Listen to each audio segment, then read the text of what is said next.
बिस्मिल्लाहिर्रहमानिर्रहीम। अस्सलाम वालेकुम स्टूडेंट्स। उम्मीद करता हूँ कि बेटे आप सब लोग खैर वाफियत से होंगे और उम्मीद करता हूँ कि आप सबकी सेकेंड ईयर की इंग्लिश की बेटे तैयारी अच्छी जा रही होगी।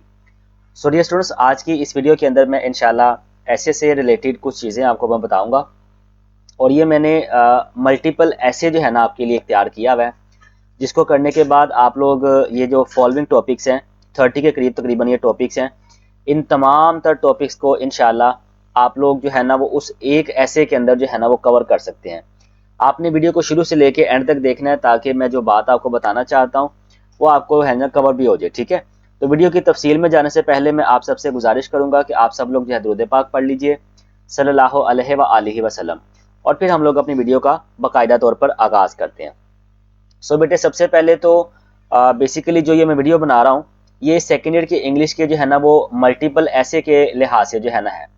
अब सेकेंड ईयर के अंदर इंग्लिश के जो है ना वो अंदर आप कह सकते हैं कि एक ऐसा सवाल आता है जो कि काफ़ी ज़्यादा लेंथी आपके लिए क्वेश्चन होता है, जिसमें कि आपका ऐसे वगैरह लिखना होता है आपने। अब वो ऐसे इतने ज़्यादा याद करने होते हैं कि उनको याद करने में बहुत ज़्यादा प्रॉब्लम होती है, और स्टूडेंट्स के ज़हन में सबसे ज़्यादा सवाल इसी चीज़ को लेके आ रहा होता है कि सर हम लोग कौन कौन से इंपॉर्टेंट ऐसे कर लें।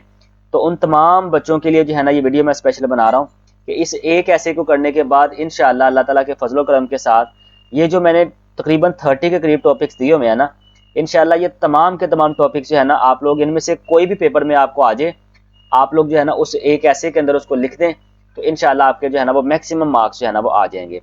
अब अगर फॉर एग्जांपल मैं पहला टॉपिक ले लेता हूँ यहाँ पर करप्शन। ठीक है, आपको ये जितने भी मैंने ये टॉपिक्स लिखे हुए हैं इनमें से कोई भी टॉपिक आ जाए तो आप लोगों ने यही ऐसे लिख देना। ठीक है, बस इसको लिखना कैसे है वो जरा आपने समझ लेना अच्छी तरह से ताकि आपको ना समझ आ जाए। अब अगर फर्ज कर ले मैं करप्शन के ऊपर ऐसे लिख रहा हूँ, ठीक है, मिसाल के तौर पे, तो जनाब मैं नीचे आऊंगा या मैंने आपके लिए ऐसे लिखा हुआ है। ठीक है, अब आप देख सकते हैं कि ऐसे के अंदर मैंने यहाँ पर स्पेस दी हुई है। बेसिकली आपने क्या करना है, आपने जो है ना ये स्पेस के अंदर वो वर्ड लिख देना है। फर्ज कर ले हम करप्शन के ऊपर लिख रहे हैं तो जनाब आपने यहाँ पर करप्शन लिख देना है। ठीक है, अब मैं जरा इसको जरा पढ़ के आपको समझा देता हूँ। There is no blinking at the fact that corruption is a wide separate problem. It is a curse and disease which has caused disastrous impact on our society and the nation. It is one of the greatest social, economic, political and moral problem. It has it has been a cause of great disturbance to the peaceful fabric of our society. The problem has assumed poisonous and intense position for the last decade. Now it has really become a threat for our society. That's why it needs to be tackled promptly and immediately. It is worth mentioning here that this menace is confined not only to our country or society. ये मैंने आपको कुछ ऐसे जो है ना यहाँ पर पढ़ के सुनाया। देखें आपके पास यहाँ से लेके यहाँ तक कुछ भी मुश्किल नहीं है। ठीक है, आपने जैसे इस ऐसे को यहाँ तक याद करना है और यहाँ पर जो भी आपका टॉपिक होगा, फर्ज कर ले पहला करप्शन का आया तो जनाब आपने करप्शन का लिख देना। अगर टेररिज्म का आया है, पोल्यूशन का आया है तो पोल्यूशन लिख देना। ठीक है, अगर मैं पोल्यूशन के फर्ज कर लो यहाँ पोल्यूशन लिख देता हूँ तो यहाँ पर मैं कैसे इसको पढ़ूंगा, there is no blinking at the fact that pollution is a wide separate problem. ठीक है, अब यहाँ पर अगर मैं आता हूँ तो ये देखें the causes of separating pollution are various but importance of these are under as under. अब ये यहाँ पर भी पोल्यूशन लिखते हैं। ठीक है, यानी एक ही ऐसे आपने तैयार करना है और जहां जहां भी मैंने वो स्पेस दी हुई है ना वहां वहां आपने वो पोल्यूशन लिखते जाना है। ठीक है, अब ऐसे के अंदर मैक्सिमम नंबर लेने के लिए कुछ उसकी तरतीब होती है। सबसे पहले उसका इंट्रो करते होते हैं, फिर उसकी काजेज लिखते होते हैं।